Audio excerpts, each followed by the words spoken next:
So this is really the kickoff. I'm honored to be, to have this opportunity to launch the event.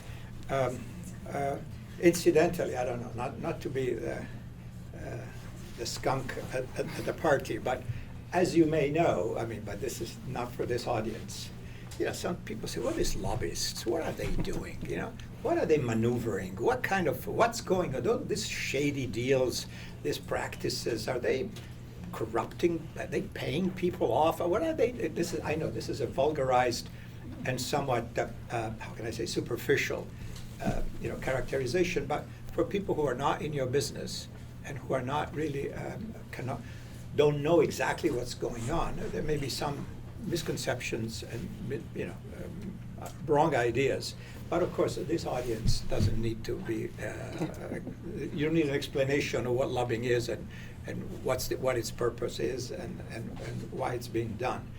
But I thought I would just mention it in terms of the gap of knowledge that may exist between your work and the general public that is not attuned with the intricacies of public policy and how lobbying helps to, provide inputs, I guess, and information and data to decision makers so that they are informed about issues, better informed at least, and that may guide legislative action or executive, branch action. So I will dispense with reading the bios of the panelists. They're all in the program. That I'm sure you all have. And so, but let me just introduce them by name. Mr. Mike Holland, who works with Biocrop Science, and Mr. Nuno Martins, who is joining us, I believe, remotely, correct? Exactly. Yes, thank you. And David Safavian, Executive Vice President and General Counsel of the Conservative Political Action Committee, CPAC. Yes, very important, old, solid organization. And last but not least, because that will be you, Karen Mulhauser, who is has a long background in consulting service for nonprofits. So we'll hear from her as well. Joined us today. So let's start.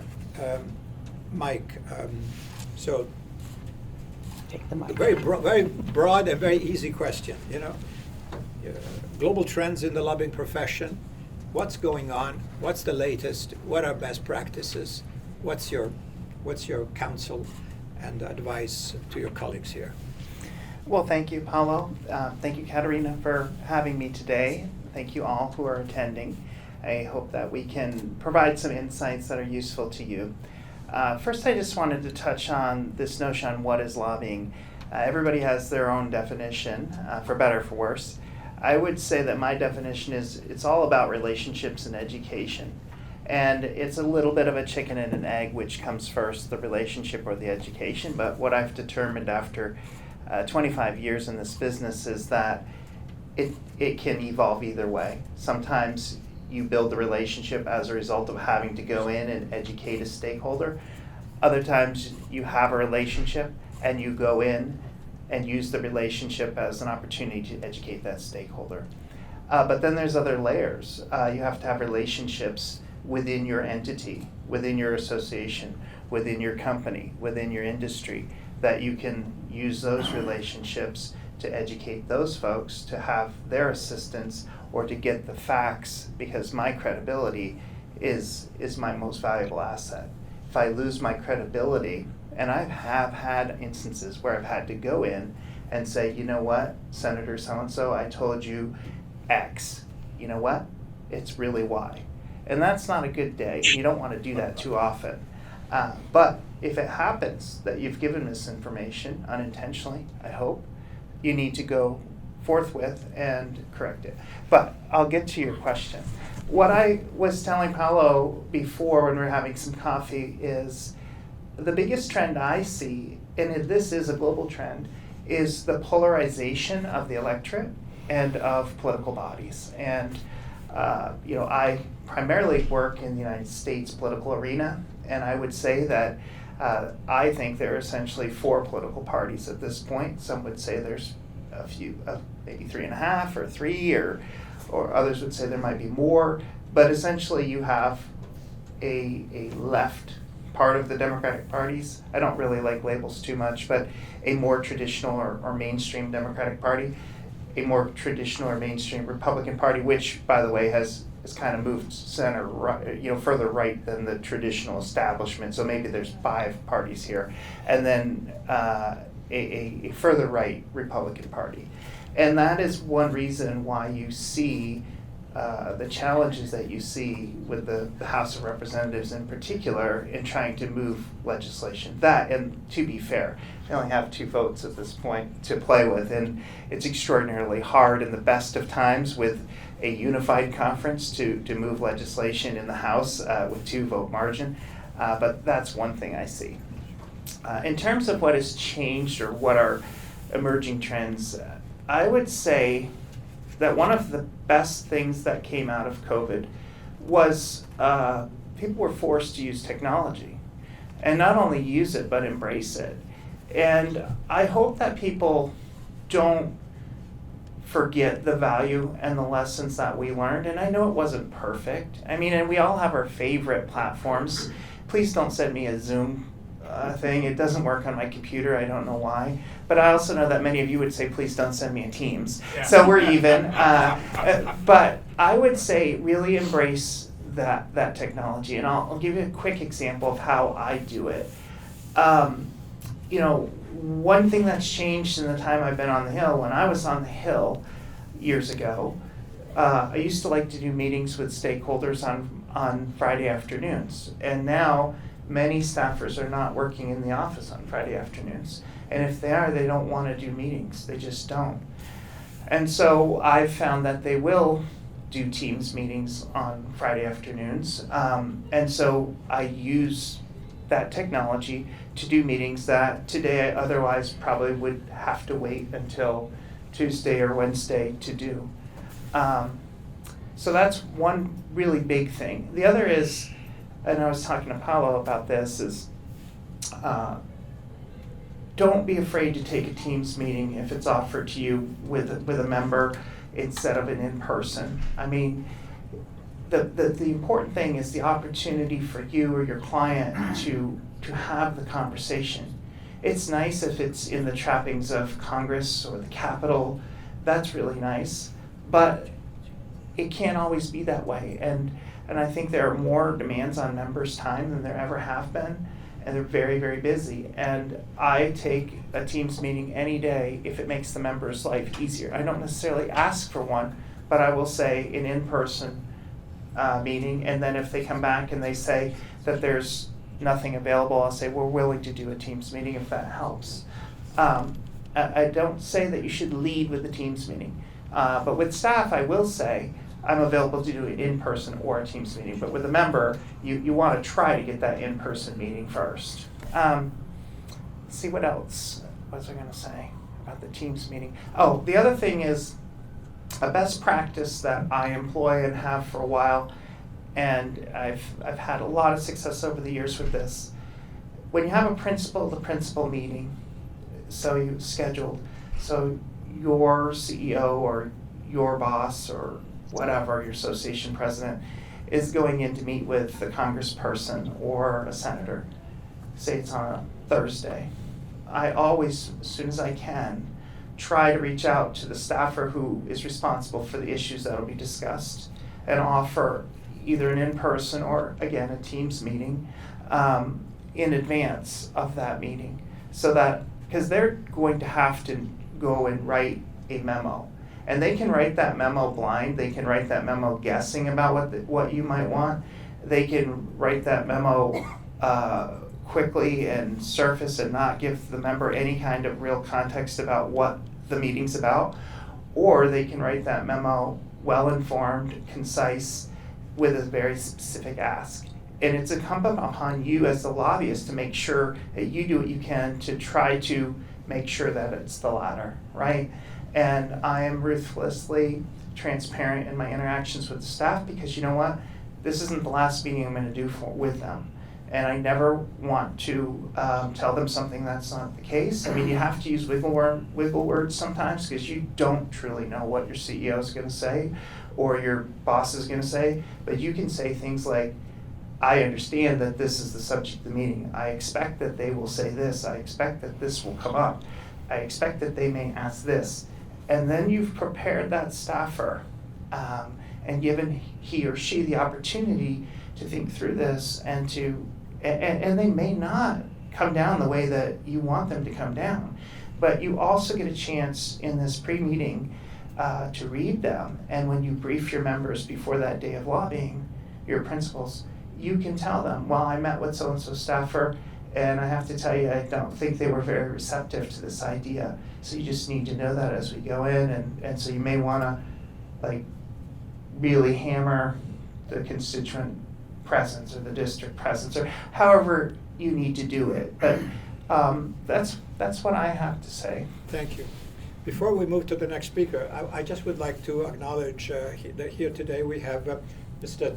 Tarek Ben Youssef, thank you, who is here as Deputy Chief of Mission of the mission of the African Union to the United States, and he with the rank of Minister Plenipotentiary.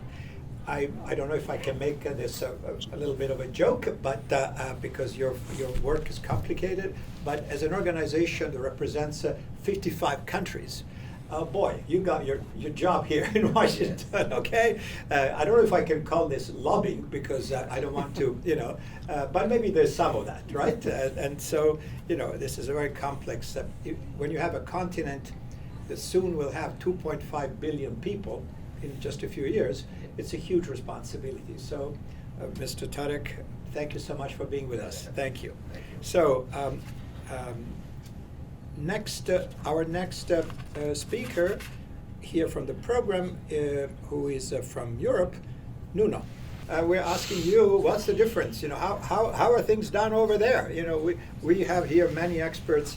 Well, of course, we have many others who will tell us from all over the world. But obviously, Europe is not a small place. Our major partner of the United States, the European Union, many countries of the European Union are members of NATO. I mean, there's all kinds of things that are internal in Europe, budgets, legislation. How are things done over there? First and foremost, I would like to thank you. I'm honored to participate here, and I really apologize for not being in DC. Everybody likes to go to DC. Unfortunately, I couldn't be there. And I want to thank Katerina for inviting me to attend this forum as a speaker. So the first thing is always the famous question by Mr. President Obama. If you want to speak with Europe, who do you call? The President of the European Commission, the President of France, or the President of Germany? And we have to consider here two levels to start with. The first level is the EU institutions, and the second level is the member states. And within the member states, of course, you have stronger states than others. But when it regards to lobbying, the challenges that the lobbyists face and the current challenges that the lobbyists face are basically, in my view, the main ones are three. First and foremost, the transparency rules, which are supposed to increase due to different facts, but at the moment, they basically exist only in Brussels to the European institutions, concentrated in the European Commission, but used both in the Council and the European Parliament. And these rules, they have this thing that it's typically European. They exist, but the implementation is a little bit tricky. Now, they exist to be said that they exist, but they are not too strong, in my view. And secondly, but we have a second challenge, which was the cases that we faced recently in Brussels, both with Qatargate 1.5 years ago, and recently with the members of the European Parliament regarding of the Defense Committee, which phones were apparently leaked.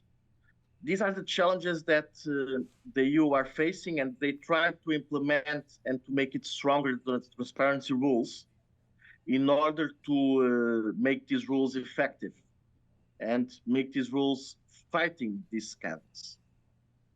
And then we have another challenge, which is I call the taxation is representation.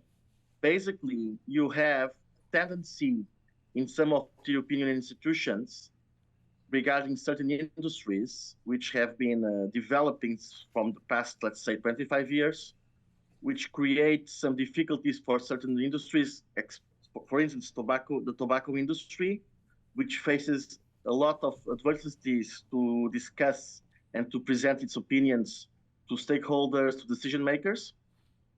And in my view, this also creates a problem because someone who pays taxes should be represented, either we like it or not. On the other hand, we have to see,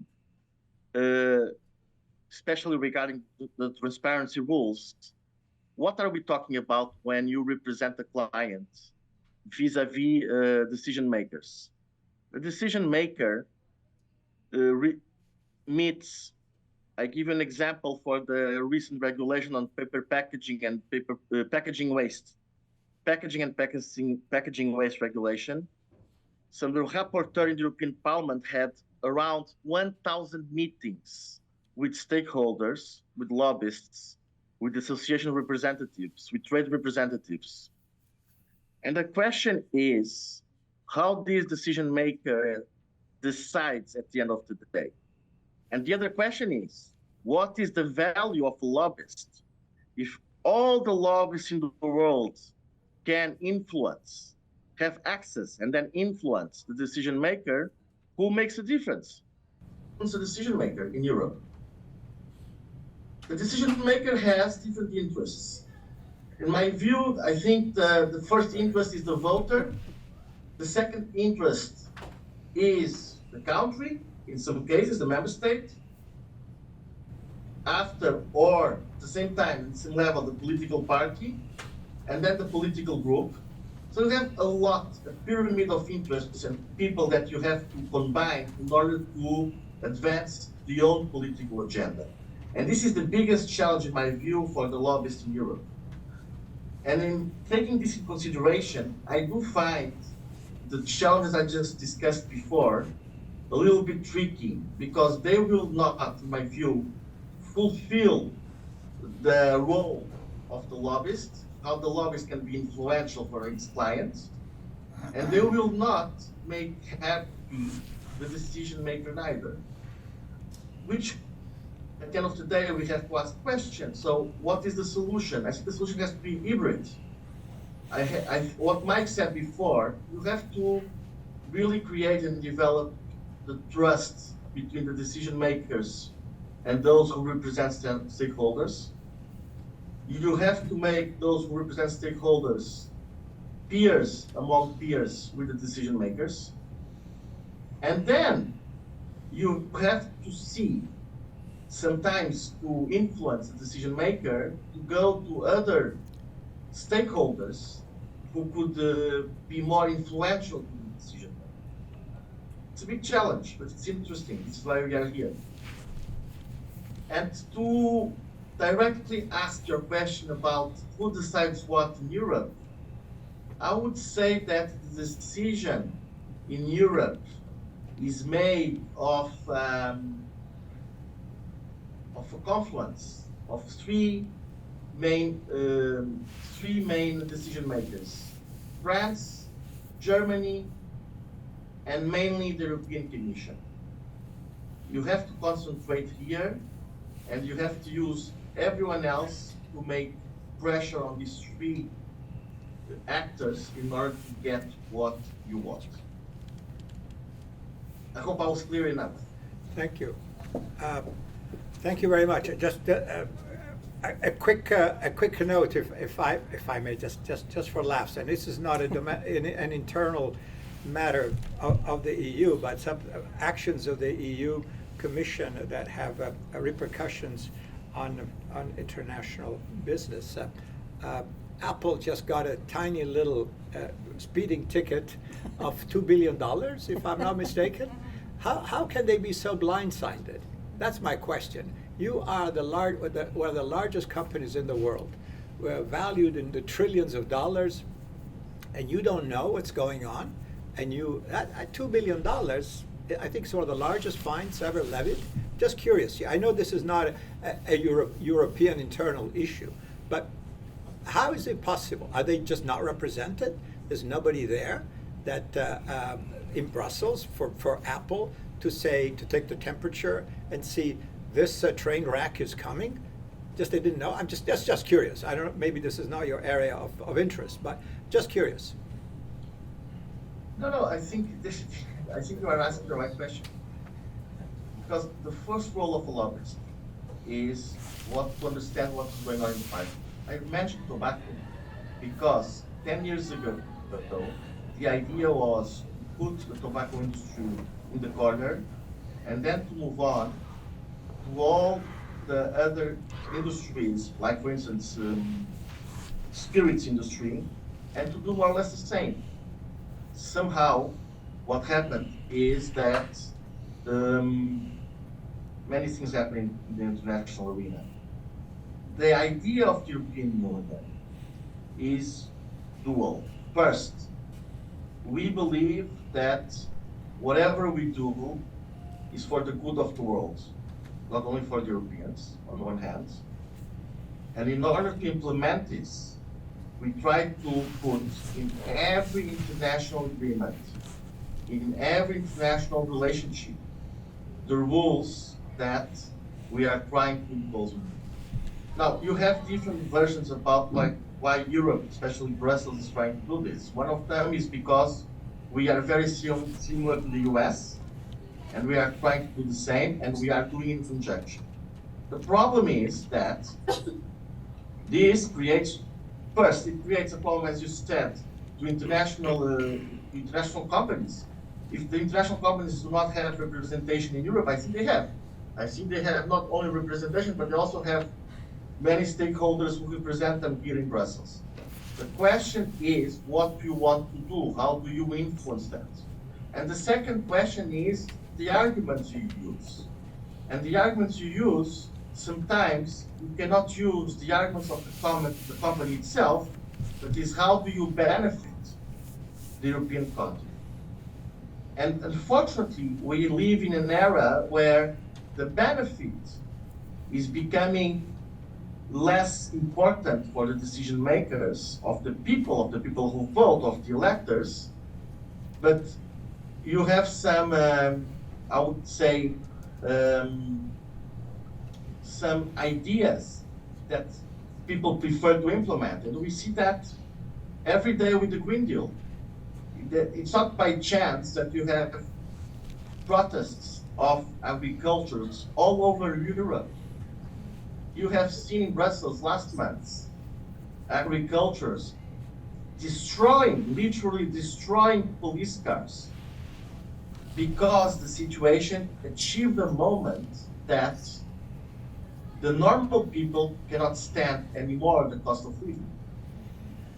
And this is exactly what companies have to do. They have to create alliances with the people who are discontent and to tell them what they benefit them, and then gain points vis-a-vis the decision makers. Thank you. Again, I hope that Apple learns, I mean, not just Apple, because we know there have been repeated instances of big US tech companies that have been slapped badly, whether it's Microsoft or Google or what have you, because obviously our practices don't quite align with those in Europe. I hope they learned a lesson, because it's kind of an expensive learning, it seems to me. But anyway, thank you so much, and let's move on to our friend David. PACs, okay, that's your thing, right? Again, when I first came to Washington, which was a long time ago, I don't think anybody even knew PACs. Maybe they existed, but they were not as widespread and now commonplace as they are today. Tell us about that and about what you do. Thank you. Let me start off with a couple of observations, because my organization is not a PAC.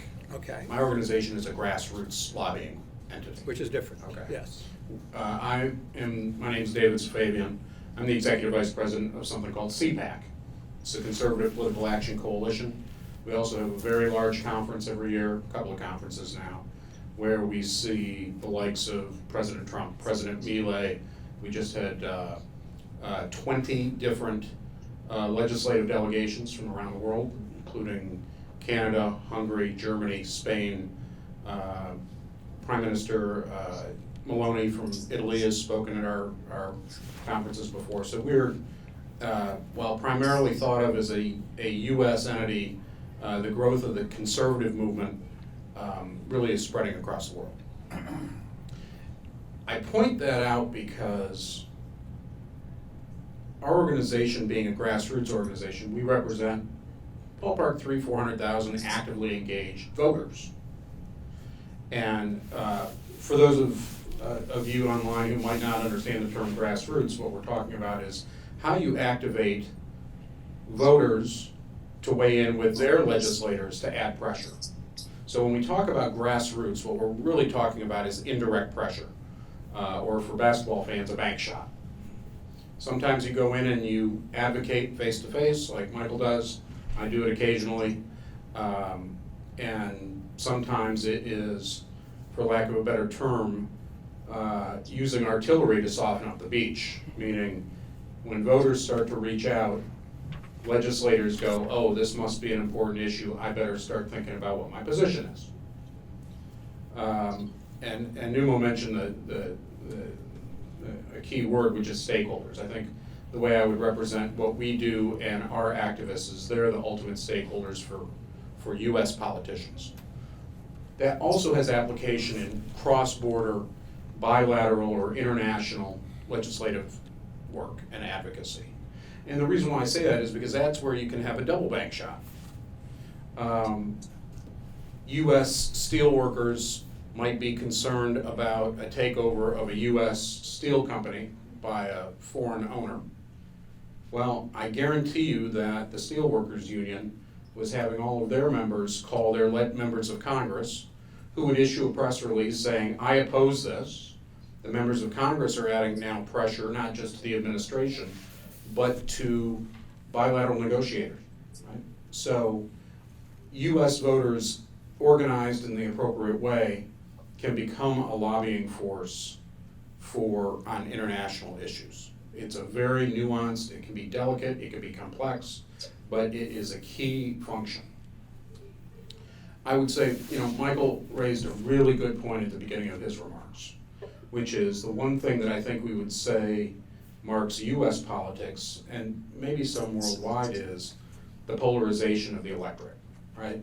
The left seems to be getting further left, the right seems to be getting further right, the middle seems to be getting much more narrow. I attribute that in the U.S. to two things. One is called gerrymandering, which is drawing legislative districts to be much more in line with the legislator's political ideology, so that he doesn't have to worry about a challenge from someone from the opposing party, but he does have to worry about a challenge from someone within his party. That is also where grassroots plays a game, because if you are a Republican and you are in a district that votes 80% Republican, and you are have a 70 or 60 or 50% voting record, well, guess what? Someone's going to say, Congressman X isn't really representing my interests. Maybe I should run because I'm more conservative. And the same goes on the liberal side. So gerrymandering is one thing, and I think the other part, and it's funny you mentioned this, Paulo, but the technology, I think the other part of the polarization is social media. I know I do it when I use Twitter, Facebook, and Insta. I tend to like to see the things that I agree with. I tend not to like the things see the things that I don't agree with, right? And so my news stream tends to become over-concentrated with conservative messages and stories and under-concentrated with more liberal things. Yeah. So we have this electorate that is becoming more polarized. And it means that there is less willingness to work across the aisle at the political level, at the congressional level. Which brings us back to grassroots again. Because if you have an issue, and it might not fit squarely within the conservative ideology or the liberal ideology, legislators are going to listen to their voters. So I can go into California, where we may not have a ton of folks, but have enough people to raise issues with their legislators who might be Democrats. And on something that is not a purely partisan, polarized issue, I may be able to get a Democrat or two on board an initiative that I value.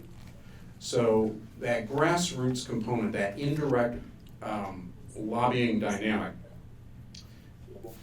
let me put it this way, short of macroeconomic legislation and must-pass legislation, the only things that will get through are things that are powered by grassroots. That is what it is. And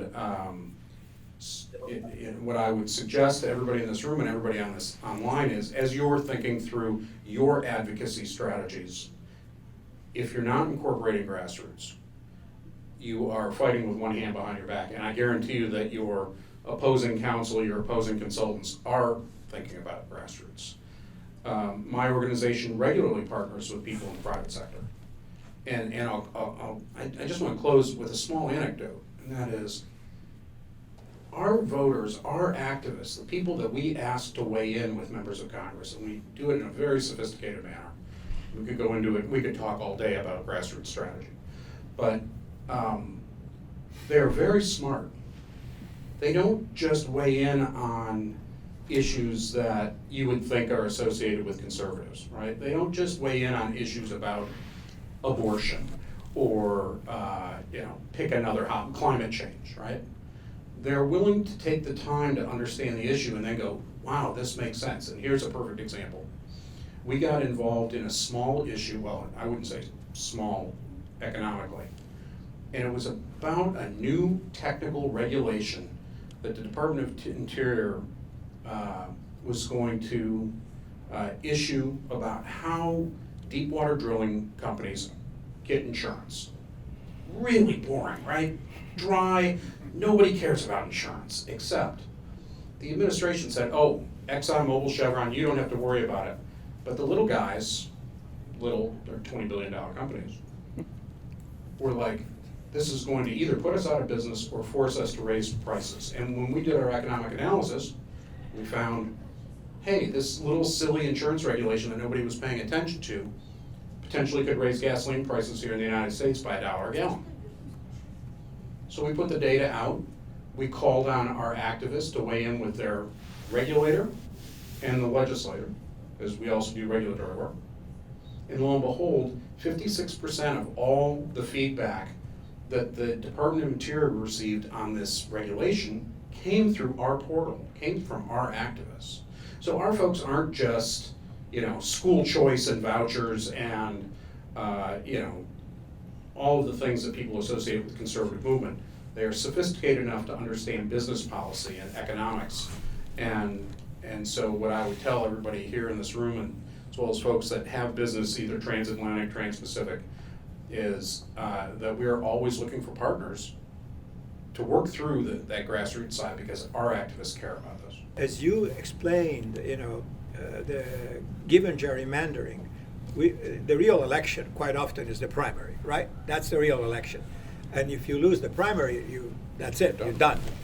And we've said some enormously, wow, cases when the majority leader of the House lost his seat, here in Virginia, Cantor, because he lost his primary. And he was a very powerful, well-known, and I think well-liked in many places, a congressman. My point, very simple observation, I won't take too much time, is that for those of you who are not familiar entirely with the US system, in the primaries, very few people vote. It's not everybody. I mean, in theory, everybody could, right? It's not like it's not restricted. But in reality, very few people show up. And those who are organized, those who have really sophisticated grassroots efforts, regardless of their numbers, may indeed have the last word in who the candidate gets to be, because they show up, and if out of those, maybe there are 10,000 people who could vote, and 2,000 vote, but 1,100 have a pretty clear idea what they want, there are good chances that they get their guy or girl to be the candidate, because they're organized. And that has changed entirely the landscape, particularly if we, and again, this is both on the left and the right, that the people who are more motivated sometimes tend to have, strong views. Okay, I'll leave it at that. I don't want to characterize politically anybody, good or bad. And so this is how we get a very polarized Congress in the end, because the people who get to be there are either those who hold very strong views or who must hold them because otherwise they get a primary challenge, right? Mm-hmm. Yeah. So I just thought would make this observation. Now, I'll leave it to everybody else here to determine this is good or bad. But, that's where we are. Well, Paolo, I've thought about this a lot, and a pretty quick illustration of this. So if you have, let's say there's 800,000 people represented in a congressional district in the United States, it's 60% one party, 40% the other. 60 times 80 is what, 400? 4,800. 4,800. So if 10% of the people show up for that primary, that's 48,000 people. Mm-hmm. And if 20%, it's twice that. So you're talking about between 90 and 45,000 people essentially selecting the congressperson because they're going to win in the election. So like about 10% of the congressional district is selecting the representative. And this is happening on both sides of the aisle. And so then when you have these really serious problems, like how do you reform Social Security? How do you reform Medicare? How do you address the very challenging debt situation in the United States? It's almost impossible to get consensus because your reward for doing the right thing and trying to find a centrist policy is a primary. You were going to say something. I'm sorry. Yeah, I was just going to point out two things. One is, the point you make, Paolo, is so important. And it works to my advantage and the advantage of my organization. I can give you a real world example.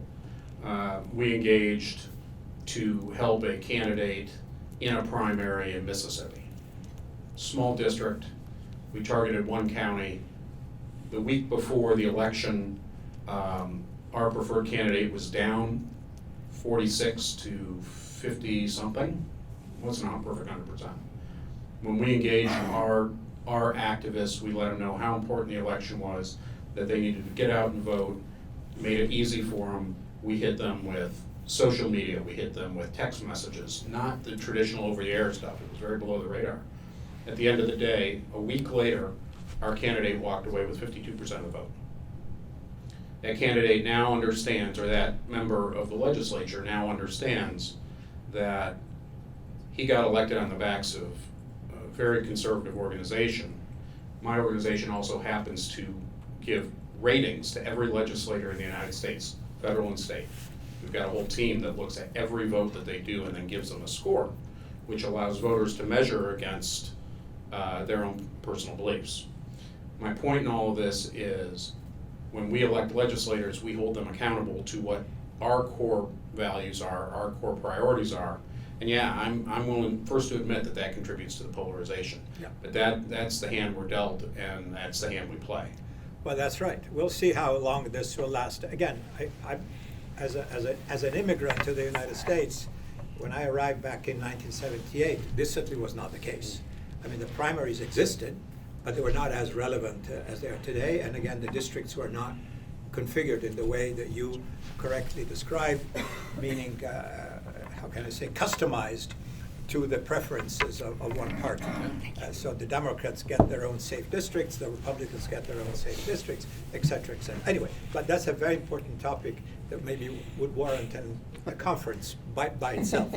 Karen, your work, which is quite extensive with nonprofits, I know you have a very, very long record. Tell us how that works and how your advocacy experience plays into all this. Well, first of all, thank you very much for asking me to participate in this, and I'm just so impressed with this organization and with yours.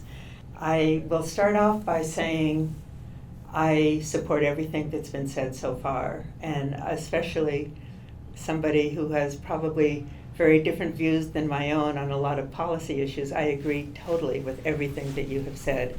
I have been doing lobbying and advocacy work since the early 70s. Yes. In 1973, I was hired to be a lobbyist. I had just moved to town and barely knew southeast from northwest, but I was asked to be the lobbyist, and so I quickly learned my way around town and my way around Congress. And that was a lobbyist for abortion rights. And initially, you know, this is long before the internet, and I just got the message that there's not much time, so I won't talk long. But the work was done in the halls of Congress. We didn't have, you know, the social media. We didn't have the ways of communicating with our grassroots other than, you know, writing letters and putting them in envelopes and putting stamps on them. So there's been a lot of change, and I just totally agree. I mean, even in the 70s, some of our strongest supporters for abortion rights were Republicans. And when I say that to young people, they just can't believe it. But it's true. I don't lie about things like that.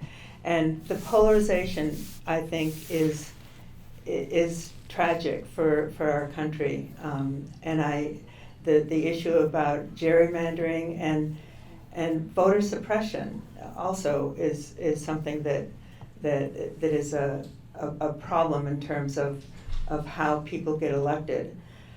And I do believe strongly that it's the work at the local level that makes the difference in terms of lobbying now. And in recent years, I've actually spent more time, and it's a different kind of lobbying, but I've spent more time doing voter engagement work, trying to, is that our time? to mobilize people to register and vote. And even 501c3 organizations can do that. And so I've had a program that I call Trusted Sources, where I work with the leaders of nonprofit organizations and help them with messaging, and especially with the 501c3 organizations who think they can't say election in an election year. I work with them to get legal messages out to their members about the importance of registering and voting. So I think and that's a kind of a grassroots kind of activity, and that does make the difference on what happens in this town. And this town is an unusual town. It should be a state with voting representation, but it's not. It's a colony. But it's actually 3 villages. It's a local town with a DC council and mayor. It's a national town with the White House and the Supreme Court and Congress. And it's an international town with over 180 embassies here. So it is an interesting place to do advocacy and lobbying and voter engagement. In addition to abortion rights, I've worked on disarmament issues, and I've been very involved with the United Nations Association, so I'm glad to be participating in something that has global policy initiatives as well. And I do think that we're probably out of town. But anyway, thank you. Thank you very much. And I would like to thank all the panelists here and in Europe for their contributions. And I think it's time to close this early first session and move on to the next one. Well, maybe just say Please. one Sorry. final thing, that I'm here, most of my work is on gender equity and gender equality. And so I was maybe invited to this panel to provide gender equity. And I wear purple, which is the suffrage color for women's suffrage.